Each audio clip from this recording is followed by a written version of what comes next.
بعلها وبنيها صلوا على محمد وآل محمد.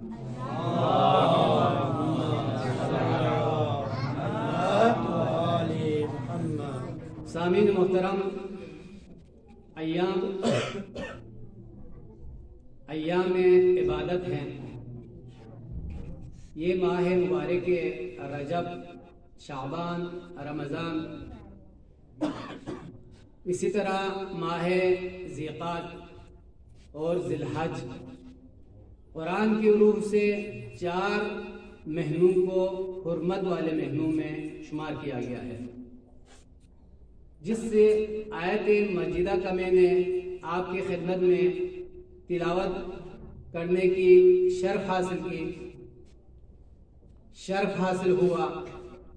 اس میں بھی اسی بات کی طرف اشارہ ہے. آیت مجیدہ کا جو ظاہری ترجمہ ہے یقیناً آپ لوگوں کو معلوم بھی ہے. تذکراً عرض کر دیتا ہوں کہ اللہ وحدہ لا شریک کے نزدیک شہروں کی تعداد، مہینوں کی تعداد 12 ہے، اور یہ کتاب خداوندی میں موجود ہے اس وقت کہ جب خداوند کریم نے زمین و آسمان کو خلق فرمایا.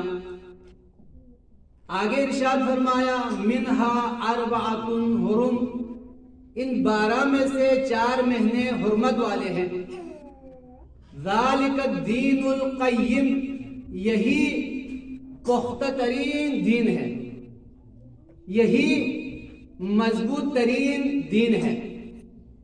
یہ آیت مجیدہ کا ظاہری ترجمہ ہے. صادق آل محمد سے سوال کیا گیا یا ابن رسول اللہ، اس آیت مجیدہ کا کیا مفہوم ہے کہ جس میں 12 مہینوں کے حوالے سے بات کی ہے، آخر میں 4 مہینوں کی الگ سے حرمت کے اعتبار سے باتیں کی ہے. کیا مطلب ہے؟ صادق آل محمد نے ارشاد فرمایا، صلوات پڑھ لیجیے محمد وآل محمد پر.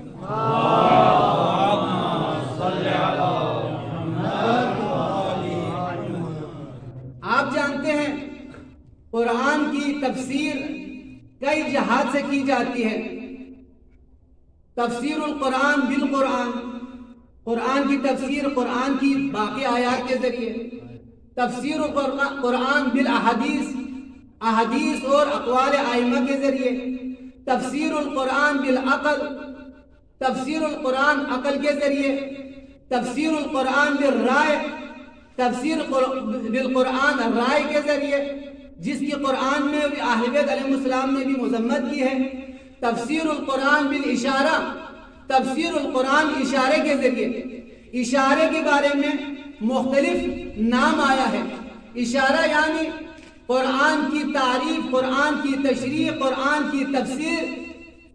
خداوند قدوس نے بعض انسانوں کو ایسی صلاحیت دی ہے جس صلاحیت کے ذریعے اگر قرآن کی تفسیر کی جائے، اس تفسیر کا نام تفسیر اشاری ہے، یا اس تفسیر کا نام معنوی بھی کہا ہے، رمزی بھی کہا ہے. تو یہاں پر معصوم نے جو تشریح کی ہے یہ تفسیر رمزی ہے، تفسیر اشارہ ہے.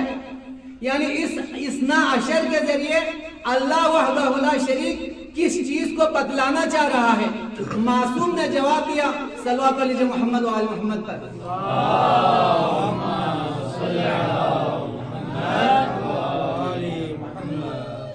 یہاں پر آیت مجیدہ میں 12 سے مراد، اے سوال کرنے والے، یہ ظاہری 12 مہینے مراد نہیں ہے، بلکہ اس سے مراد نحن اہل بیت، ہم اہل بیت مراد ہے جن کے تعداد 12 ہے.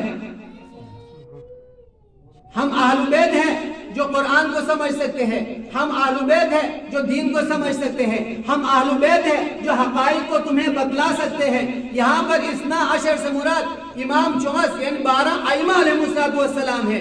اسی طرح آگے فرمایا منہا اربعۃ حرم، کہ ان میں سے 4 حرمت والے ہیں. تو اس سے مطلب کیا ہے؟ تو مولا نے فرمایا ان میں سے 4 سے مراد 4 وہ ہے ہم میں سے جن کے نام کی ابتدا میں علی آتا ہے.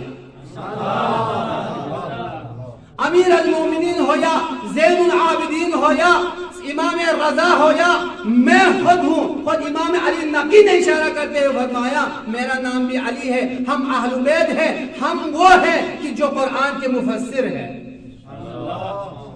یہ معنوی تعریف ہے، یہ باطنی تعریف ہے، یہ اشاری تعریف ہے، یہ رمزی تعریف ہے، جس کے بارے میں کہا گیا ہے کہ قرآن کے تفاسیر میں سے ایک تفسیر جس کا نام تفسیر اشارہ ہے۔ صلوات پڑھ لیجیے محمد و آل محمد پر۔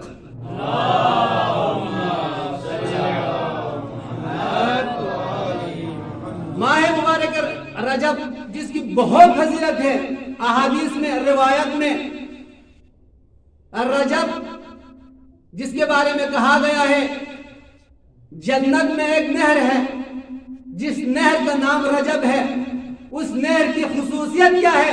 اس نہر کی خصوصیت یہ ہے کہ اس نہر میں موجود پانی، اس کا جو کلر ہے، اس کا جو رنگ ہے، دودھ سے زیادہ سفید اور شہد سے زیادہ مزیدار ہوگا۔ اور یہ پانی کن لوگوں کے لیے ہوگا؟ ارشاد فرمایا میری امت کے ان لوگوں کے لیے پانی نصیب ہوگا کہ جنہوں نے شہر رجب میں روزہ رکھا ہوگا۔ اسی طرح روایت میں یہ بات بھی آئی ہے